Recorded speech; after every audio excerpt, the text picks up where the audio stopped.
Hello hi नमस्कार. तर पुन्हा एकदा काजल क्रिएशन या यूट्यूब चॅनलवरती मी काजल तुमचं अगदी मनापासून खूप खूप स्वागत करते. तर आज मी काही ब्लाऊज स्टिच केलेले आहेत, तर मी ते तुमच्यासोबत शेअर करणार आहे. तर त्यासाठी व्हिडिओ शेवटपर्यंत पहा, कोठेही स्किप करू नका. तर आहे ब्लाऊज. सर्वात पहिला ब्लाऊज कटोरी ब्लाऊज आहे 32 चेस्टचा आणि सिंपल असा स्टिच केलेला आहे, अस्तरचा आहे. त्यानंतर हा आहे दुसरा. तर हा पार्टीवेअर साडीवरचा ब्लाऊज आहे, या पद्धतीने स्टिच केलेला आहे. आणि हा आहे सिंपल ब्लाऊज.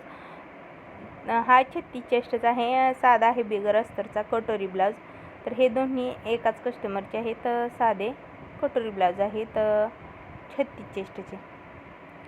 तर तुम्हाला व्हिडिओ आवडत असतील तर माझ्या चॅनलला सबस्क्राईब नक्की करा. आणि हा आहे पार्टीवेअर, म्हणजे ट्रेंडिंग साडी आहे त्याच्यावरचा ब्लाऊज आणि ट्रेंडिंग स्लीव्ज वगैरे केलेले आहेत. पाठीमागे या पद्धतीचा बो बनवलेला आहे, लटकन बनवलेले आहेत आणि स्लीव्ज या पद्धतीचे आहेत. व्हिडिओ आवडला असेल तर चॅनलला सबस्क्राईब नक्की करा.